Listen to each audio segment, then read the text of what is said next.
Corporation की election जो है वो सामने है, एमआईएम कैसी ताकत से इस इलेक्शन को लड़ेगी और आपको क्या कामयाबी की अपेक्षा है?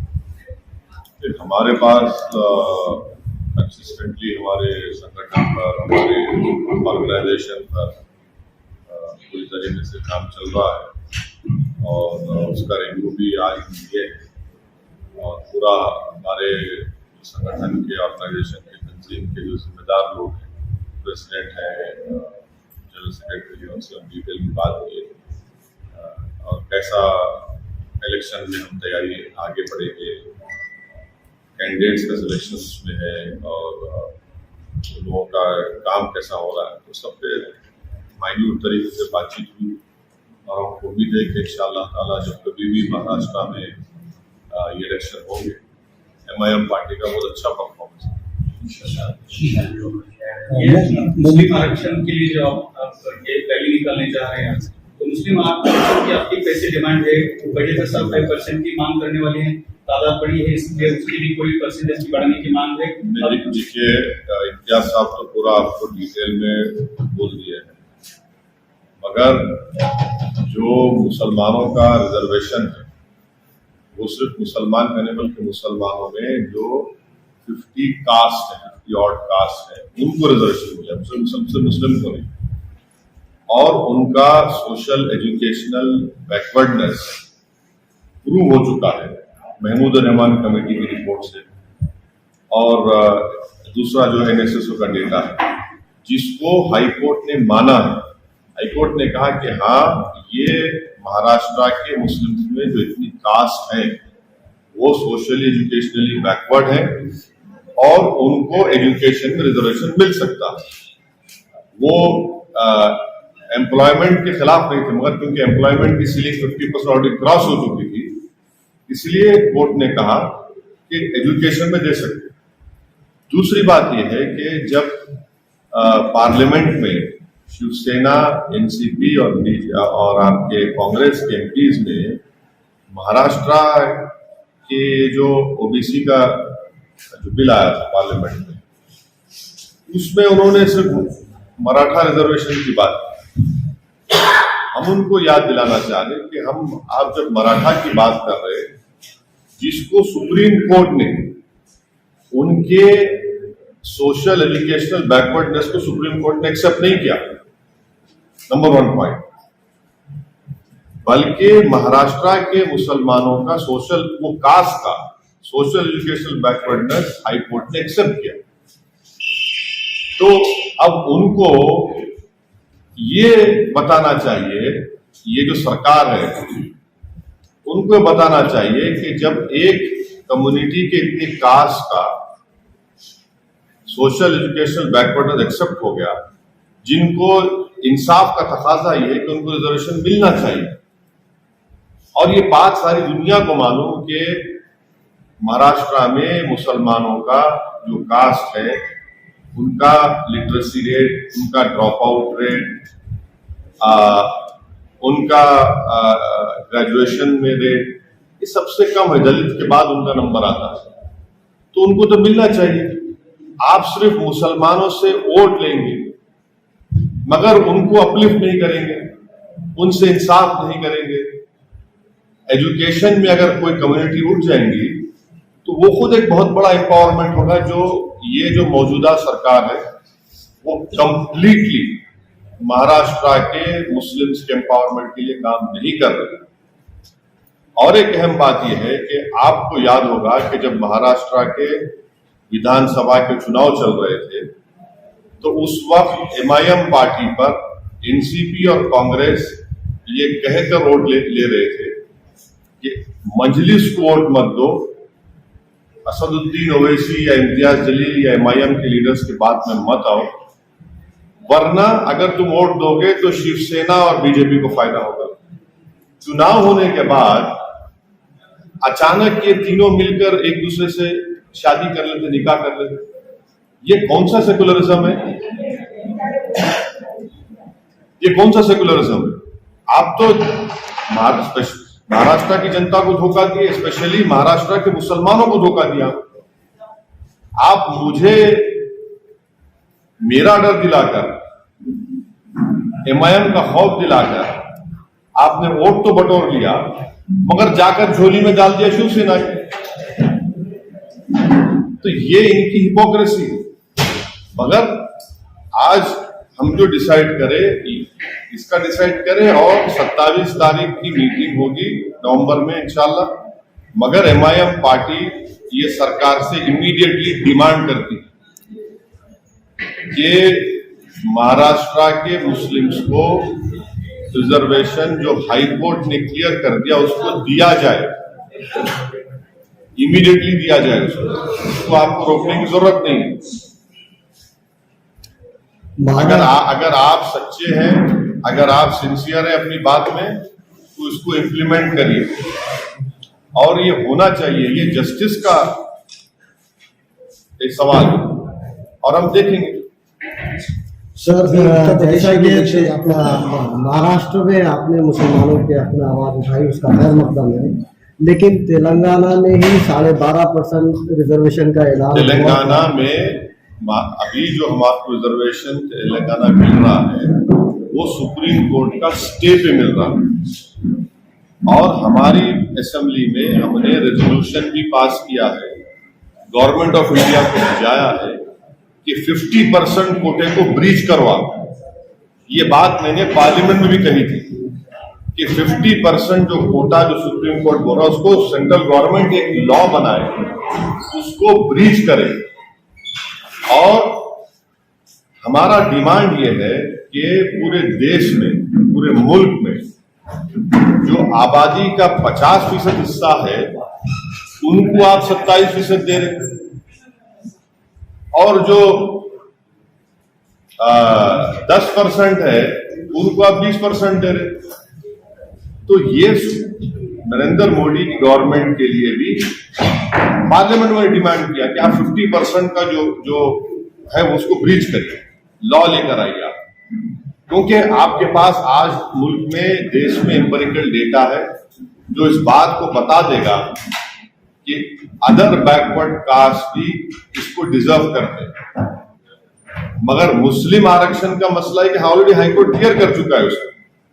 जिस दिन 50% का law government of India Modi लेके आएंगे, फैंटास्टिक, तेलंगाना में बढ़ेगा कोटा, क्यों नहीं बढ़ेगा। मगर आज आपको जो है मिल रहा है ना 4%, तो आपको जो मिल रहा पहले ले लेना, जो पहले मिल रहा उसको ले लो आप, उससे फायदा भी हो रहा उससे। आप कुछ बोल रहे सर, उत्तर प्रदेश और दिल्ली के इलेक्शंस है, आप उत्तर प्रदेश में गए हैं अभी, और वहां पर आप राजधर सिंह की पार्टी से आप अलायंस करने वाले थे, लेकिन वो छोड़कर चले गए।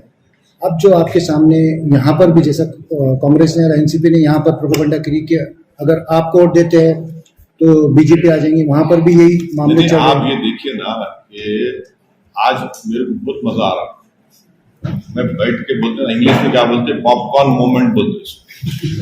वो क्या है, कांग्रेस लालू प्रसाद यादव को क्रिटिसाइज कर रही है, उन्होंने बीजेपी से मिले हुए। लालू प्रसाद यादव कांग्रेस को क्रिटिसाइज कर रहे कि इनकी वजह से हम सरकार नहीं बना सके। ममता बनर्जी आपके गोवा को जा रहे, तो कांग्रेस ये बोल रही कि इन्होंने डीलिंग कर लिए। ममता बनर्जी ये बोल रहे कि कांग्रेस में दम ही नहीं है। वो दिल्ली की पार्टी गोवा जा रही, पंजाब जा रही, तो कांग्रेस उनको बोल रही। अब हम ये पूछना चाह रहे कि भाई साहब, ये तुम में से कितनों ने डीलिंग कर ली? वो मुंबई के जबान में क्या बोलते हैं उसको, वो कितनों ने कर ली मांडोली? बताओ हमारा। हम बिहार में लड़े, आप क्यों गए? बंगाल में हम नहीं जीते, आप क्यों गए? अब उत्तर प्रदेश में जा रहे, तो अरे भाई तुम आपस में ही तुम एक दूसरे को गाली दे रहे। तो ये इनको एक्सपोज करता कि बस आप हमारे टेरिटरी में नहीं आते। ये देखिए, फ्यूडल लैंडलॉर्ड्स हैं लोग, फ्यूडल लैंडलॉर्ड्स हैं। तुम कैसा है भाई, गया फ्यूडलिज्म का जमाना चला गया, कोई नहीं रुकने वाला। सर, इसी से जुड़ा हुआ सवाल, एमआईएम के हिस्से में ही क्यों आता है वोट कटवा पार्टी? नहीं, इसलिए आता है, इसलिए लोग ये झूठा इल्जाम लगाते क्योंकि कोई भी पार्टी, चाहे बीजेपी हो, शिवसेना हो, कांग्रेस हो, एनसीपी हो या आपके समाजवादी पार्टी हो, वो नहीं चाहते कि भारत के मुसलमानों का एक पॉलिटिकल लीडरशिप का प्लेटफॉर्म बने या पॉलिटिकल लीडरशिप क्रिएट हो। वो सब समाज की लीडरशिप चाहते, मगर अगर किसी एक समाज का पॉलिटिकल एम्पावरमेंट नहीं चाहते तो मुसलमान का। ये हकीकत है। सबको बोलेंगे हाँ ये आपका नेता है, ये बरादरी का, ये जात का, ये कास्ट का, इसका लीडर है, मगर जहां मुसलमानों की बात आती है हम आपको बोलते हैं कि भाई साहब आपका काम ये है कि जनसभा से पहले आप चद्दर बिछाना, कुर्सियां बिछाना, और जब हम आएंगे नारे लगाना, कूद कूद के नारे लगाना, और जब हम डाइस पे आ जाएंगे तो एक फूल का माला पिनाना, हम तुम्हारे साथ एक गले में ठहर के फोटो ले लेंगे, उसके बाद तुम घर को जाके सो जाओ। हम ये बोल रहे हैं कि अब कुछ नहीं होगा, हम कुर्सी पे बैठेंगे, अपने मुकद्दर के फैसले हम करेंगे। अगर भारत में हर कम्युनिटी, हर कास्ट को अपनी लीडरशिप बनाने का इख्तियार है तो भारत के बिगेस्ट माइनॉरिटी का ये हक पहुंचता, बल्कि उनको बनाना चाहिए अपनी पॉलिटिकल लीडरशिप। सवाल असदुद्दीन ओवैसी का नहीं है, सवाल देश के सबसे बड़ी माइनॉरिटी का है कि आप उनको कैसे बैकवर्ड रख रहे हैं, हर एतबार से बैकवर्ड रख रहे हैं और उनसे इंसाफ नहीं कर रहे। और भारत की जो जमहूरियत है उसकी तल्ख हकीकत ये है, रियलिटी है कि जिस समाज और कास्ट के पास उसकी लीडरशिप है, पॉलिटिकल लीडरशिप, उसकी आवाज को सुना जाता है। तो ये एक टर्निंग है, ये एक डेवलपमेंट है भारत की सबसे बड़ी माइनॉरिटी में, वो उसको रिफ्लेक्ट करता है ये सब चीजों का आगे जो हम बढ़ रहे हैं। सर जैसा आपने माइनॉरिटी की अलायंस की जब बात आती है तो आपका वंचित के साथ जो है अलायंस टूट गया था, उसके बाद आपने महाराष्ट्र में ऐसी कोई पार्टियां हैं जो देखिए वंचित से हम नहीं अलायंस तोड़े, हमारी तरफ से हम नहीं तोड़े, ये बात मैं ऑन रिकॉर्ड कई मरतबा कह चुका हूं, आज भी कह रहा हूं, और आज भी मेरे दिल में और कल भी इंशाअल्लाह ताला जब तक मैं जिंदा रहूंगा प्रकाश अंबेडकर साहब के ताल्लुक से मेरे दिल में हमेशा हमदर्दी रहेगी। मगर वो अलायंस हम नहीं तोड़े, हम तो अलायंस को कंटिन्यू करना चाहते थे, अनफॉर्चुनेटली वो डिसीजन ऐसा लिया। अगर फिर से उनका हाथ आपकी तरफ आता है तो क्या आप तैयार हैं उसके लिए? देखिए politics is the art of impossible, तो अगर ऐसे हालात बनते हैं, कुछ होता है तो जरूर आपको बताएंगे। दूसरा सवाल ये है कि कारपोरेशन के बहुत सारे इलेक्शन है, 6 से 8 कारपोरेशन जो है महाराष्ट्र में, उसके इलेक्शन सामने है, कुछ दिनों में होने वाले हैं, तो इन्होंने पे ये सारे कारपोरेशन की इलेक्शन लड़ने वाली है, मुंबई का भी इलेक्शन है, वही बात इंचार्ज जलील साहब ने आप तमाम को बताई है। यकीनन एमआईएम पार्टी उन इलेक्शंस में हिस्सा लेगी और पूरी तैयारी के साथ हम उसमें इलेक्शन में हिस्सा लेंगे, लड़ेंगे, और इंशाअल्लाह हमको यकीन है कि जनता अपनी दुआओं से, अपनी ओर से हमको कामयाब करेगी। सर माइनॉरिटी के हुकूक के लिए एक ही आवाज पूरे मुल्क में गूंजती है, वो आपकी आवाज है, लेकिन इस मुल्क में अक़लियतों के साथ जो कुछ हो रहा है, जैसे आसाम और त्रिपुरा,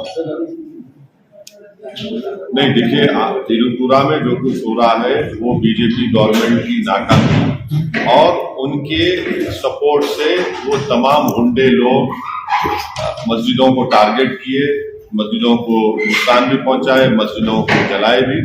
ये त्रिपुरा की बीजेपी गवर्नमेंट की खुली उनका कन्नाइवंश है, उनकी नाकामी है, और वो ओपनली उनको इजाजत दी है कि इस तरह का जुलूस निकालो और जाकर ये तमाम वेंडलिज्म करो।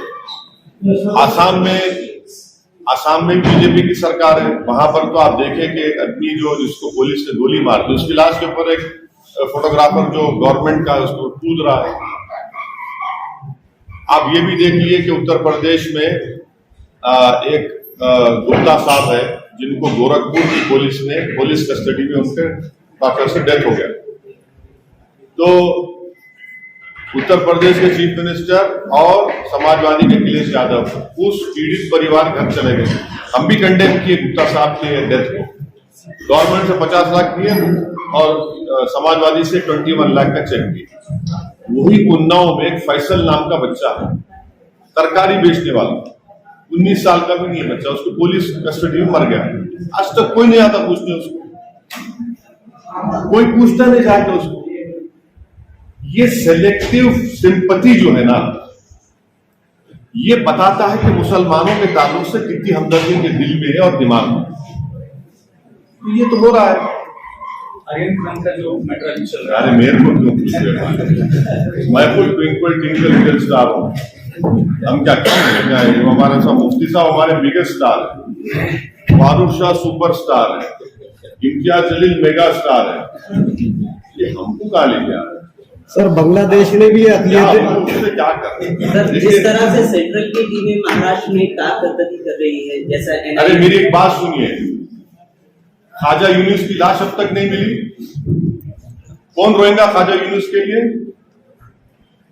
जिसके पास दौलत है, जिसके पास पैसा है, उसकी बेल की हियरिंग भी होती है और बेल भी हो जाती है। एक सिद्दीक कप्पन है, आपकी फ्रेटर्निटी का जर्नलिस्ट है, हाथरस में एक रेप हुआ था दलित बच्ची का, उसको कवर करने गया, अब तक जेल में है, कोई पूछने वाला नहीं है। हद तो यह है कि सिद्दीक के साथ एक टैक्सी ड्राइवर था, उसको क्या मालूम भाई, चलिए सिद्दीक के ऊपर टैक्सी ड्राइवर है, पेट कमाने के लिए लिख गया, वो जेल में है, उसके बारे में कोई पूछता नहीं। मुंबई ट्रेन ब्लास्ट में एक आदमी को निकला इनोसेंट प्रिजनर्स, किताब लिखा, पढ़िए आप, क्या क्या नहीं किया गया, उसके नाखूना खींचे गए, उसके ऊपर गंदगी डाली गई, कोई पूछने वाला नहीं, कोई बात नहीं करने वाला इसका। आज महाराष्ट्र के जेलों में दलित और मुसलमान हाईएस्ट आदिवासी अंडर ट्रायल्स हैं, कौन पूछेगा इनको, कौन निकालेगा इन लोगों को? इनका कसूर दो है, एक तो एक दलित है, आदिवासी मुसलमान है, दूसरा गरीब है, पैसा नहीं है इनके पास, पूरा उसी पर ये अरे फिर इनके बारे में कौन बोलेगा भाई? क्या ये हमारा सिस्टम, हमारा सरकार क्या खाली पैसे वालों के लिए जस्टिस फॉर रिच ओनली हो चलेगा, या फिर जस्टिस फॉर द पोर भी होगा, बेल फॉर द पोर भी होगा, नहीं होगा? इस पे बात ही नहीं हो रही। और वो लोग जो जेलों में सड़ रहे, अपनी जिंदगी बर्बाद हो जा रही, कोई उसके ऊपर बात नहीं कर। इसीलिए मैं इस मसले बात ही नहीं करना चाह रहा हूं। मेरे को मतलब ही नहीं है इन लोगों से, दौलतमंदों से क्या करने का। मौलाना कलीम साहब, सवाल इसलिए कलीम साहब पूछा जा रहा है कि आपके पास पेट्रोल की गाड़ी है क्या? हाँ, तो आपको तकलीफ होगी। कितना मुंबई में कितना हो गया? 113 रुपए लीटर। सर यहाँ 115 117, मगर उसके बावजूद भी मोदी को वोट देंगे। 8 क्वार्टर से इकोनॉमी डाउन है, मगर क्या हो रहा है बताइए आप? हर पेट्रोल प्राइस इंक्रीज होने से हर कमोडिटी पे इंक्रीज हो चुका है। मैं तो देश के महिलाओं से रिक्वेस्ट करूंगा कि मेरी बहनों, मेरे माताओं, अब आपको बताना पड़ेगा मोदी जी को कि कितना घर में सेविंग्स खत्म हो चुकी हैं। और ये बिल्कुल, ये तो अरे खुली छूट देती, जो चाहे मैंने पेट्रोल बढ़ते रहेगा, उससे हर कमोडिटी पर, एसेंशियल कमोडिटीज पर, उसका प्राइस पर इम्पैक्ट पड़ रहा है, जिससे लोगों की इनकम जो कम हो चुकी है, बहुत बड़ा इफेक्ट पड़ रहा है, बहुत मुश्किल में लोग। फिर भी लोग क्यों नहीं बोल रहे? हम तो बोल रहे हैं ना, केंद्र के खिलाफ क्यों नहीं बोल रहे लोग? हम तो वही तो आप यही बोलना चाह रहे हैं,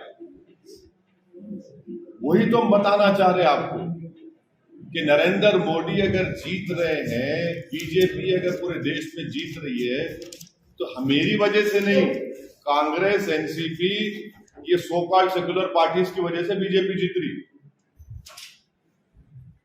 ये तो उनको सोचना चाहिए। और ये दोनों पार्टियां जाते गोवा को, कोई तूफान नहीं उठता। अगर मैं अनाउंस कर दूं कि नेक्स्ट वीक मैं और मुफ्ती साहब एक मस्जिद में जाके खाली गोवा में नमाज पढ़ के आएंगे, खाली नमाज पढ़ के आएंगे, देखो आप शाम से शुरू हो जाता, अरे वोट काटने जा रहे, डील हो गई, खुला हो गया, ये हो गया। मगर ये लोग जा रहे तो दूध के धुले हुए ना। देखिए, ये हमारी डेमोक्रेसी का ये इनका रियल फेस है लोगों की, कि कभी मुसलमान अगर बोलेंगे हम इलेक्शन लड़ रहा हूं, आप क्यों लड़ते, आप कैसा जाते? मगर वो लड़ रहे, एक दूसरे को उंगली भी उठा रहे, एक दूसरे को क्रिटिसाइज भी कर रहे, मगर वो सिवियरिटी नहीं है। मगर जाए मयम का नाम आ जाएगा, ये देखो वो कर लिए, ये कर लिए। अरे शिवसेना, हम एनसीपी से पूछना चाह रहे, कांग्रेस से, शिवसेना सेकुलर है या नहीं है बताओ, तो बोलेगा नहीं बीजेपी को रोकना है। अरे बीजेपी को रोकना है तो दोनों में फर्क नहीं है। अगर कल 24 में शिवसेना बीजेपी मिलकर लड़ लिया इलेक्शन तो क्या करेंगे? ये मेरे स्टेटमेंट को याद रखना आज के दिन। क्या करेंगे लोग, क्या बोलेंगे जनता को? और आप महाराष्ट्र का मुख्यमंत्री असेंबली में खड़े होकर फखर से बोलता है कि हाँ हमारे शिव सैनिक ने बाबरी मस्जिद को तोड़ा, तो ये लोग क्या मुंह में लड्डू बिठा के बैठे थे एनसीपी कांग्रेस वाले? क्या उस वक्त कांग्रेस पार्टी ने रेजोल्यूशन पास नहीं किया था पार्लियामेंट में डिमोलिशन ऑफ बाबरी मस्जिद के ऊपर? आज आप सरकार में बैठे, आप एक लफ्ज नहीं बोलते आप? क्यों? सत्ता होना, ताकत होना, मिनिस्टरों का सवाल है। ये कौन सी पॉलिटिक्स कर रहे फिर ये लोग? इस पे क्या तोड़ हो सकता है? अभी लोग जो वोटर है संभ्रमित है। इसका तोड़ खाली हमारे बीच है। सही बता रहा हूं आपको, आज नहीं कल ये हकीकत सामने आएगी। सर, जिस तरह से प्राइवेटाइजेशन हो रहा है देश में, उस पर आपका क्या कहना है? एग्जाम्पल दो आप। जैसे एयरलाइंस है, इंडियन एयरलाइंस को टाटा ने LIC कर दिया, फिर कई सारे देखिए जहां तक LIC की बात है, मैं हम लोग पार्लियामेंट में अपोज कर रहे हो, कंप्लीट अपोज कर, ये गलत हो रहा है। LIC का प्राइवेटाइजेशन नहीं होना चाहिए। मुल्क के तारीखी आसार गिरवी रख दिए जा रहे हैं, प्राइवेट ठेकों पे दे दिए जा रहे हैं, जैसा ताजमहल है, लाल किला है और दूसरे तारीखी इमारतें। यही होता आपको जब 56 इंच को देख के वोट दिए। सर कश्मीर के ड्रग्स मिला है गुजरात में अडानी को। हाँ, उसके बारे में क्या हुआ? अभी सुना कि उसमें 100 किलो कम हो गए। सर, देश में किसानों का मुद्दा बहुत आगे बढ़ रहा है, उस पर क्या कहना है आपका? नहीं, जो मोदी सरकार ने किसान का जो कानून, तीनों कानून बनाए वो अनकॉन्स्टिट्यूशनल है। नंबर 1, गवर्नमेंट ऑफ इंडिया को कोई राइट ही नहीं है एग्रीकल्चर पर लॉ बनाने का। वो स्टेट सब्जेक्ट में आता, स्टेट लिस्ट में आता, अनकॉन्स्टिट्यूशनल काम किए और वो किसानों के हित में भी नहीं है, किसानों के मफाद में नहीं है, काश्तकारों के मफाद में नहीं है, और वो कानून को जाना चाहिए, वो कानून खत्म होना चाहिए। इससे किसान का फायदा, नुकसान होगा। पूरे आप बड़े बड़े अरबपतियों को आप फायदा पहुंचाना चाह रहे। बहुत सारे स्टेट है देश में, वो अभी केंद्र को आरोप लगा रहे हैं। केंद्र जो स्टेट के कामों में है ना, दखलंदाजी दे रहा है। महाराष्ट्र में वैसा बोला है, कर्नाटक में भी बोला है, तेलंगाना से भी, बेंगलोर से भी बात हो चुकी है कि स्टेट के काम में केंद्र अपनी दखलंदाजी दे रहा है। आपका क्या इसमें रिएक्शन है? क्या नहीं, मेरा ये है कि कॉन्स्टिट्यूशन में स्टेट लिस्ट और union list, government of India state के मैटर्स में इंटरफेयर नहीं करना चाहिए। मगर सवाल ये पैदा होता कि आप तो भी क्रिटिसाइज कर रहे हैं ना। मैं आपको एग्जांपल देता हूं इन लोगों के जो अपने उंगली को काट के मोदी को दे दिए, आपको नहीं काटे। UAPA का लॉ लेके आए, उसमें आपने क्यों सपोर्ट किया मोदी को और बीजेपी को? कांग्रेस ने, एनसीपी ने क्यों सपोर्ट किया?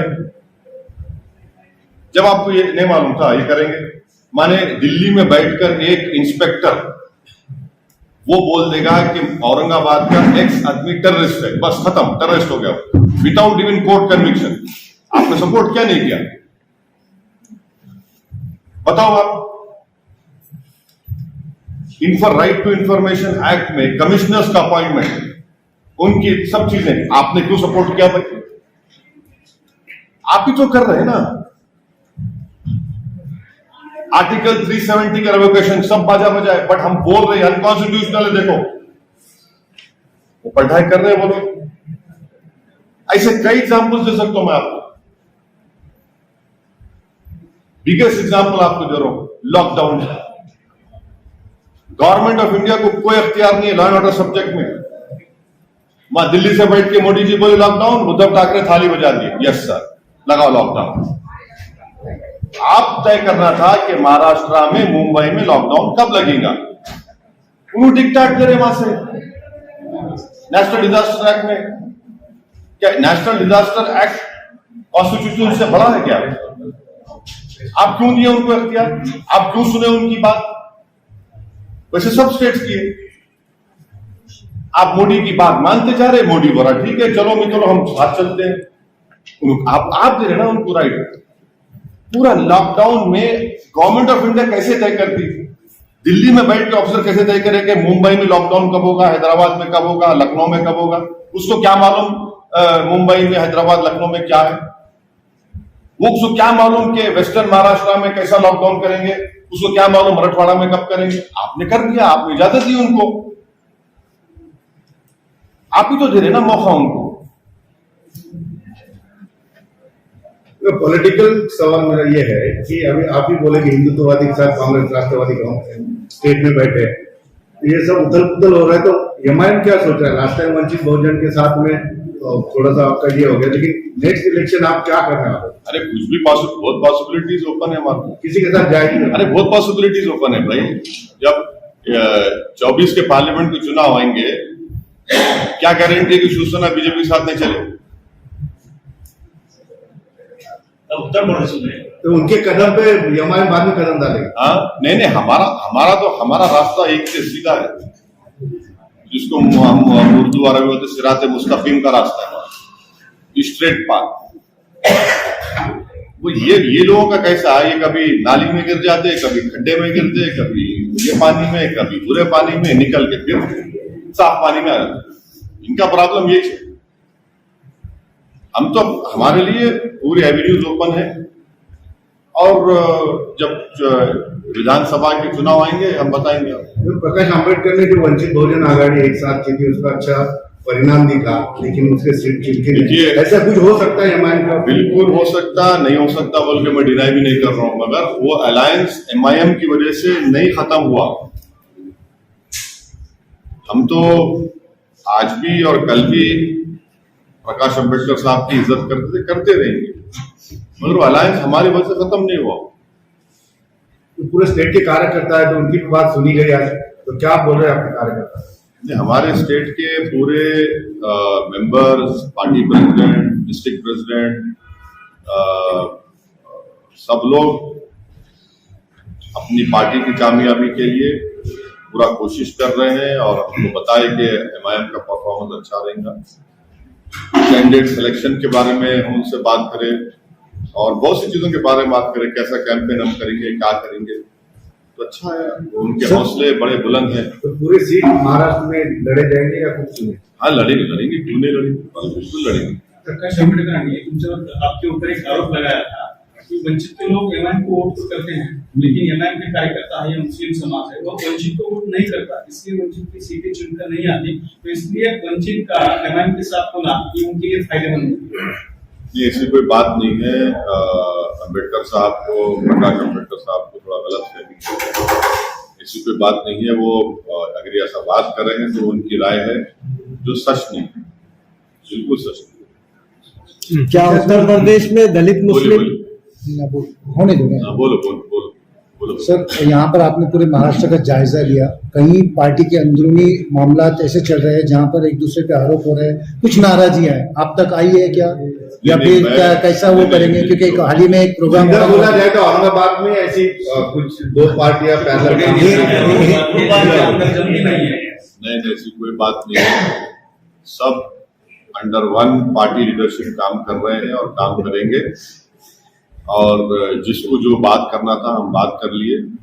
ये हमारे घर की बात है। हाँ नहीं सही है, बात बाहर आ गई, मगर अब बात बाहर नहीं आएंगे, अंदर ही रहेंगे।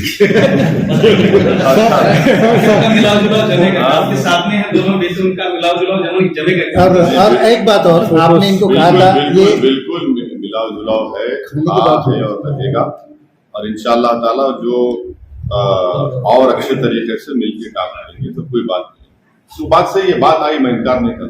सर, उत्तर प्रदेश में एमआईएम की जड़ें कितनी मजबूत होंगी? क्या गैर मुस्लिम वोट भी हासिल हो सकते हैं? सियासी पार्टी की जड़ें मजबूत करना एक कंटिन्यूस प्रोसेस है, जड़ों को फैलाना बोलते देखो, तो जड़ों को फैला रहे हैं। इंशाल्लाह अच्छा काम हो रहा है, और हमको यकीन है कि इंशाल्लाह अच्छा नतीजा है। नहीं, दिल्ली में आपसे इतने खौफ, दिल्ली के कुछ एक कुछ ग्रुप्स ने आपके घर पर हमला किया और दिल्ली में आप जा रहे हैं, इसीलिए ये खौफ उनके दिलों में। नहीं, मेरे घर पे पहली मर्तबा हमला नहीं हुआ, ये चौथी मर्तबा हुआ हमला, 4th टाइम हुआ हमला ये। और आपको जानकर बड़ी हैरत होगी कि मेरे घर के इमीडिएट नेबर कौन है? Election commission of India. और इलेक्शन कमीशनर और मेरे घर के सामने जो है दिल्ली का पुलिस का हेडक्वार्टर है, यानी उनके कैमरे, पूरे कैमरे मेरे घर पे रहते माशाल्लाह से, सामने से पीछे से, फिर भी हमला होता है। और हमला करने वाले लाइव टेलीकास्ट करते हैं, तो पुलिस को आने में जरा थोड़ी देर हो जाती है, ओनली 35 मिनट्स लगे होंगे। सामने से आगे चल के आए तो 5 मिनट में आ सकते थे, मगर गाड़ी में आए तो शायद ट्रैफिक में फंस गए थे, इस तरह से 35 मिनट लगे होंगे, कोई बात नहीं। 35 मिनट्स लगे तो ट्रैफिक में फंस गए होंगे, वीआईपी कॉन्वॉय जा रहा होगा, इसलिए ऐसा हुआ।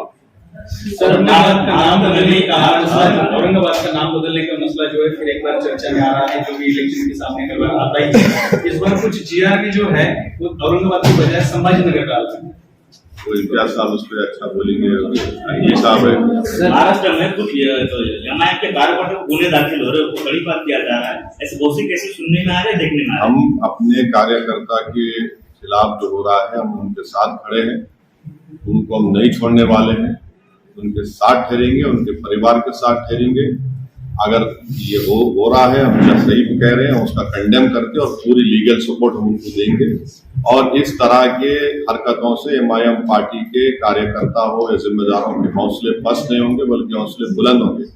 और ये एक बात को बताता है कि यहाँ की सरकार डर रही है, बुखलाहट का शिकार है एमआईएम के पॉपुलैरिटी और उनके जमीन पर काम करने की वजह से।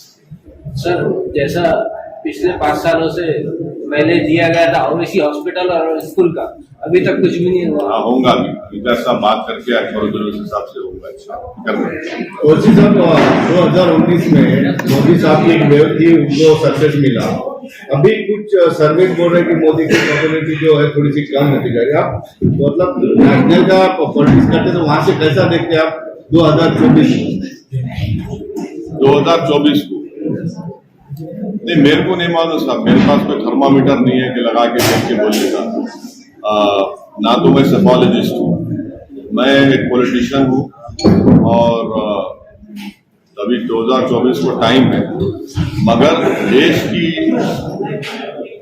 की जो जनता है उनको ये देखना है कि 8 क्वार्टर से हमारी इकोनॉमी गिरते जा रही है, पेट्रोल की कीमतें बढ़ती जा रही है, 6% अनएम्प्लॉयमेंट रेट हो चुका है, 6% अनएम्प्लॉयमेंट रेट हो चुका है। और कहीं पर भी आप चले जाइए, फैक्ट्री, इंडस्ट्रियल आउटपुट जो है वो सही नहीं है। तो ये सब चीजें जो है ये और किसानों का मसला, बर्निंग मसला है। 24 में क्या होगा, कैसे होगा, मगर ये इश्यूज जो है पब्लिक के जरिए, इसका इम्पैक्ट रहेगा, होना चाहिए ना, होना चाहिए, इसका इम्पैक्ट होना चाहिए। देखिए क्या होता है। जलील साहब खासदार होने के बाद आप औरंगाबाद में आए हैं, आपको लग रहा है कुछ बदलाव हुआ? नहीं, आप ऐसा मत बोलिए। लॉकडाउन की वजह से मैं भी नहीं आ सका, वरना पहले आता था। एक लॉकडाउन, 2 लॉकडाउन बीच में आया भी था मैं एक दिन के लिए, ऐसा नहीं कि पहली मरतबा आया। अल्हम्दुलिल्लाह काफी डेवलपमेंट का काम इंचार्ज काम कर रहे हैं और जितना वो करना है कर रहे हैं। मगर अनफॉर्चुनेटली क्या है कि वो एमपी लैड फंड्स कोविड की वजह से अब नेक्स्ट ईयर मार्च अप्रैल में शुरू हो, मगर उसके बावजूद भी वो बराबर आप देखिए कि स्टेडियम का काम शुरू होने वाला है और नेहरू युवा केंद्र की नई नेहरू भवन की नई बिल्डिंग बनने वाली है। और गडकरी साहब से जाके मिले लंबा फ्लाईओवर के लिए जालना रोड पे। चौथा, वो खुद पीआईएल डाले कोर्ट में अपॉइंटमेंट ऑफ डॉक्टर्स के जो स्केर्सिटी है। तो मैं समझता हूँ कि एज एन एमपी माशाल्लाह से इंटेलिजेंस साहब बहुत अच्छी मेहनत कर रहे हैं, काम कर रहे हैं, रिजल्ट भी आ रहे हैं। जो बरसों से औरंगाबाद के इलेक्टोरेट जिस चीज को देखना चाह रहे थे, कोई डेवलपमेंट हो, काम हो, कोई एमपी जो है काम करे, वो उनको आज देखने को मिल रहा है। सर, मोदी के दौरे हुकूमत में मुल्क की सरहदें कितनी महफूज है, खासतौर पे चाइना, कश्मीर? देखिए, चाइना ने एक कानून पास कर दिया अपने बॉर्डर्स के ऊपर, और चाइना ने, और उसके ऊपर मैं हाँ, अब आप मेरे को ये बताइए कि हमारे डेप्सांग, डेमचौक, गोगरा में, जो लद्दाख में है, चीन की फौज बैठी हुई है। ये कैसा नेशनलिज्म है आरएसएस का, बीजेपी का, कि भारत की सरजमीन पर चीन बैठा हुआ है, आप कुछ नहीं करते। और चीन ने जो अपना बाउंड्री लॉ बनाया है, मेरा सवाल मोदी गवर्नमेंट से ये है कि हमारी सरकार जो है, AIB बैंक है जिसको चाइनीज कंट्रोल करते हैं, उनसे कर्जा लेके वैक्सीन खरीद रहे आप। वो बैंक को चाइनीज कंट्रोल लेते हैं, उनसे आप लेके वो कर रहे हैं। अच्छा, चाइना से ट्रेड हमारा ऑल टाइम हाई है, 100 बिलियन हो गया माशाल्लाह से। कि ये देखो, आप इनको कुछ बोलेंगे तो नहीं, हम ऐप बैन कर दिए बोलते हैं। चाइना और भूटान हमारा करीबी दोस्त, वो चाइना से बाउंड्री टॉस का फ्रेमवर्क बना लिया, और हमारे नेबर्स का रिलेशन चाइना से अच्छा हो गया। चाइना आज भी लद्दाख में बैठा हुआ है, 18 महीने हो गए चाइना लद्दाख में बैठकर, कोई अकाउंटेबिलिटी नहीं है। मैं तो मोदी सरकार से हमेशा डिमांड कर रहा हूं कि आप जो है ग्रुप ऑफ एमपीज को लद्दाख लेके जाइए, हमारे को दिखाइए ना क्या है लद्दाख में, चीन बैठा है नहीं बैठा है। 18 महीने से मोदी जी खुद बोले थे, आपको याद होगा ना, घुसा है ना कोई घुसा हुआ है, तो फिर आज आप क्या बात करें डिसएंगेजमेंट की चाइना से? ये कैसा है, लोग कैसा, आरएसएस कैसा खामोश बैठी हुई है भाई? वहां पर चीन घुस के बैठा है भारत क्या, और हम बोंगसोंगसू लेक में ऐसा उनसे फ्रेमवर्क करें कि भाई एक एरिया बना दी, ठीक है आपने जाना, हम, अरे मैं अपने घर में नहीं जा सकता हूं, मैं अपने घर की जमीन में। ये है ओके सर। 370 हटने के बाद बीजेपी का हर एक मिनिस्टर को हर 15 दिन 20 दिन में मिनिस्टर जाता, अब रिसेंटली होम मिनिस्टर जाके आए। 370 के बाद आप कश्मीर को कैसा देखें? क्या बदला कश्मीर में? कुछ नहीं बदला। 15 से हमारे भारत के सिपाहियों को टेररिस्ट उनकी जान ले लिए, सिविलियन किलिंग्स हो गए 20 से 25 वहां पे, पाकिस्तान से ड्रोन्स में हथियार आ रहे। क्या कर रहे भाई आप, क्या कर रहे हैं वहां पे आप? कुछ नहीं कर रहे। और आप किसकी बातों में आकर आपने पाकिस्तान से सीज फायर दोबारा साइन किया भाई? किस बुनियाद पे साइन किया आपने सीज फायर को? कौन सा सीज फायर है जो हमारे सिपाही मर रहे हैं वहां पर? LAC पे चीन, LOC पे पाकिस्तानी हरकत कर रहा है, और आप क्रिकेट मैच खेल रहे। क्रिकेट मैच हम बोले मत खेलो, हार गए तो खाली शम्मी को टारगेट बना रहे आप। क्या फॉरेन पॉलिसी है मोदी सरकार की, बताइए आप।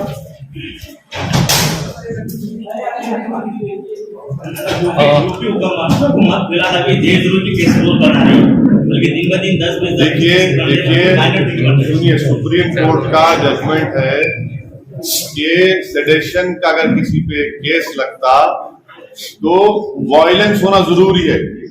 जो वायलेंस नहीं हो तो सेडेशन कैसा होता बताइए? कैसा सेडेशन केस बुक करते आप? बल्कि सुप्रीम कोर्ट ने एक जजमेंट, अभी एक बेल ऑर्डर आया था 2 दिन पहले, आप देखो, जिसमें सुप्रीम कोर्ट ने कहा कि section 38 and 39 of UAPA will not apply even if you are favoring some terrorist organization। Supreme court का जजमेंट है वो। आप मैंने अगर मैं गलत कह रहा हूं तो बस उसका देख के बोलता हूं, मैं लाइव लॉ में पढ़ा, मैं वो बोलता नहीं मालूम यहाँ पे, बट हमारा सेक्शन सुप्रीम कोर्ट जजमेंट है, आप देख लीजिए वो। तो ये बात करें कि सेडेशन लगा दो, ये लगा दो, और आपके जो मिनिस्टर का बेटा है, उनको डेंगू हो गया तो मलेरिया हो गया तो जेल में टहल रहा आपने। चमन में टहला था, चल रहा वो वीडियो वायरल हुआ तो जेल भी भिजा दिया उसको। बाप मंत्री हैं और बेटे के ऊपर 302 का मुकदमा है और मोदी जी बोल रहे इंसाफ करेंगे। क्या इंसाफ करेंगे भैया? कहाँ का इंसाफ होगा? थार गाड़ी उसकी बाप की गाड़ी, और इन योगी बोलते अब्बा जी, अब्बा जान। अब ये अब्बा जान को क्या करेंगे जो मिनिस्टर बन के बैठे हुए? आप बताइए कि कोई गवर्नमेंट ऑफ इंडिया का कोई मिनिस्टर है, उसके बेटे पे मर्डर का चार्ज है 4 किसानों को मारने का।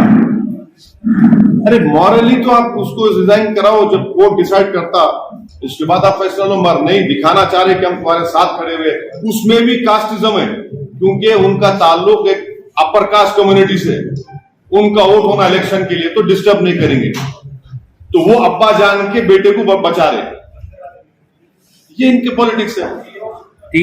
तीन प्रश्न विचारतो। एक म्हणजे निवडणूक शहरातली, औरंगाबाद शहरातली आपण बैठक घेताय खुलताबादेत, याचं नेमकं काय कारण आहे? दुसरं म्हणजे सोलापूर।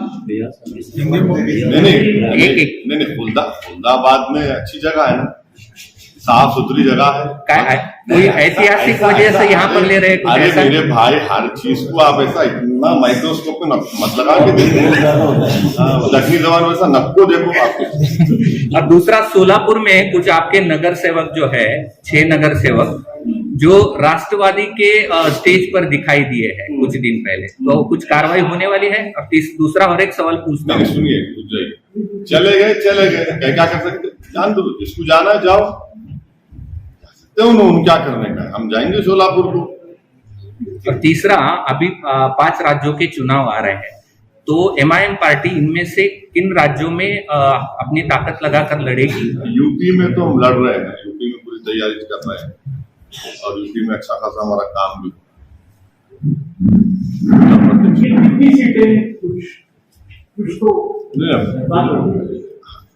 टाइम दीजिए, पूरा निकल जाएगा। दिसंबर में कोड ऑफ कंडक्ट आएगा तो बात मुंबई, पुणे, नासिक, औरंगाबाद यहाँ के कॉर्पोरेशन लड़ेंगे, इलेक्शन लड़ेंगे। पूरे सीट हाँ लड़ेंगे। अभी महाराष्ट्र में महाविकास आघाड़ी की सरकार में कांग्रेस, एनसीपी और ये 3 पार्टीज है, तो अब एमआईएम का और बीजेपी का कुछ नहीं चलेगा। शिवसेना और एनसीपी कांग्रेस का लोगों का कहना है तो आने वाले बिल्ली के ख्वाब में छिछड़े रहते खाली। तो आप बीजेपी के साथ जब विधानसभा में छोड़िए ना, बिल्ली के ख्वाब में छिछड़े रहते, मालूम हो जाएगा इंशाल्लाह ताला। ये लेकिन सर अगर ये तीनों पार्टियां साथ में लड़ेगी, हाँ तो कहाँ सीटें बचेगी? आप तीनों मिलकर आपको बोल दिए, मिलकर लड़ते, बोल के क्या होता? एक मर्द सब पे भारी, फिक्र मत करो। बी टीम बोल के विधानसभा में बी टीम सुनिए, हमारे को बोले कि ओवैसी को मजलिस कोर्ट मत दो, शिवसेना बीजेपी आ जाएगी। चुनाव हो गए तो तीनों शिवसेना कांग्रेस एनसीपी बैठ के निकाह कर ली। अब वो मुफ्ती साहब फतवा दे सकते, वो सियासी निकाह कैसा होगा? निकाह कर लिए तीनों मिलकर, शादी कर ली। नहीं तो विधानसभा चुनाव में कुछ फोटो तस्वीरें भी बाहर आई थी ना, खासदार साहब के घर में कोई लोग मिले, उनसे बात किए, ऐसे कुछ तस्वीरें भी आई थी सामने बीच में। क्या मिले? बीच में विधानसभा इलेक्शन में आपको बी टीम कहते हैं, इसलिए हम पूछ रहे हैं। हाँ, मिलने के बाद खड़ा नहीं करना है सब। अगर मिले तो घर में मिले ना, उम्मीदवार कैसे मिलते हैं उसी टाइम? सुनिए, मिले होंगे तो उसमें बुरी बात क्या है? मगर हम लड़ रहे नहीं लड़ रहे बीजेपी से, हम लड़ रहे शिवसेना से, लड़ रहे कल्याण का। अच्छा, अभी ये तो वंचित के साथ प्लान है कुछ? वंचित के साथ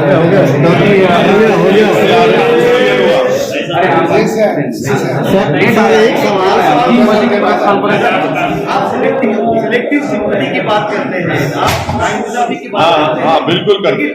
आप ही के लोग आपके साथ पूरी ताकत में है। देखिए, आप जहां भी जाते हैं, इलेक्शन लड़ते हैं, आप लॉस हो जाते हैं, इलेक्शन हार जाते हैं आप। तो ऐसा क्यों होता है? आपके लोग आपके साथ क्यों नहीं है? आप पूरी कहाँ हारे भाई?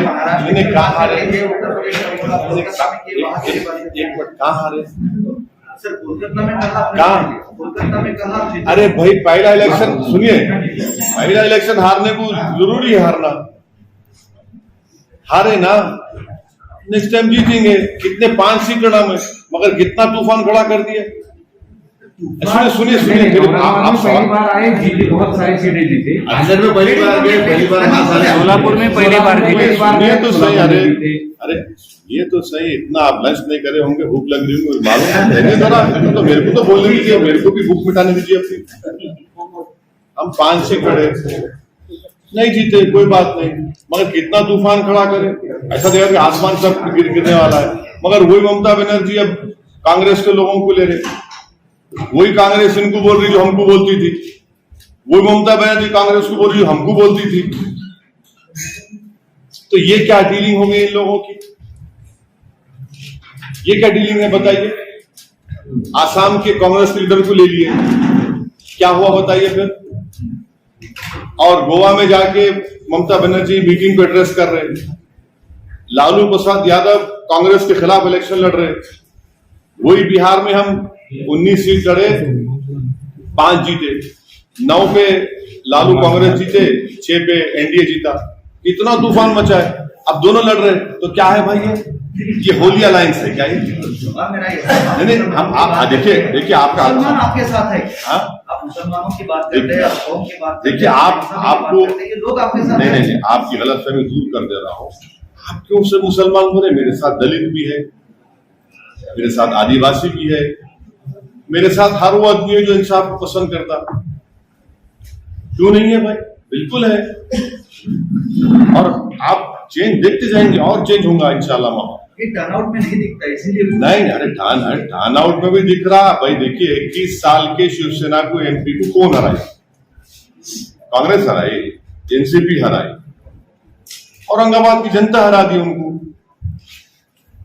तो ये भी तो फैक्ट है ना। तो ओबीसी रिजर्वेशन को लेके काफी मैं बोल दिया ओबीसी के बारे में, आपके लिए फिर रिपीट कर रहा हूं।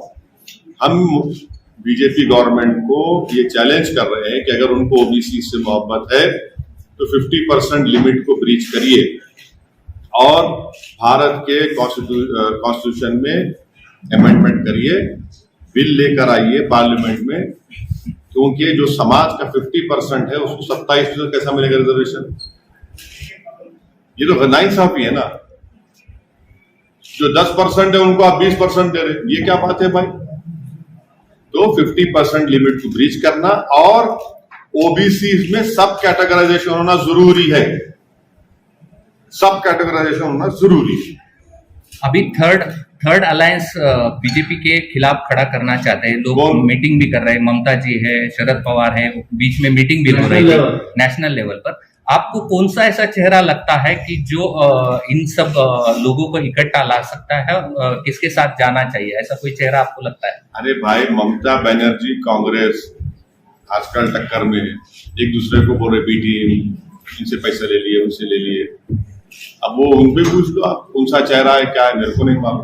लेकिन ये अलायंस सक्सेस हो सकता है क्या? कौन सा? मोदी के खिलाफ सारे 2024 का अलायंस, तीसरी आघाड़ी, बनर्जी है, कौन सी आइडियोलॉजी पे बेस रहेगा जिसमें शिवसेना भी रहेंगी? नहीं, शरद पवार लगता है आपको कि कोई चेहरा हो? शिवसेना भी रहेंगी। शरद पवार ऐसे चेहरा होगी क्या? शरद पवार ऐसा चेहरा लगता है आपको कि सबको साथ ला सकते? नहीं हो सकता, ऐसा कहना आपका? नहीं, देखिए आप मेरे मुंह में अल्फाज मत डालिए। मैं जो बोल रहा हूँ मेरे मुंह मेरी जबान है, आपकी जबान नहीं है। मैं जो बोलूंगा सच बोलूंगा, और ये है कि अभी 24 को टाइम है। Thank you for giving.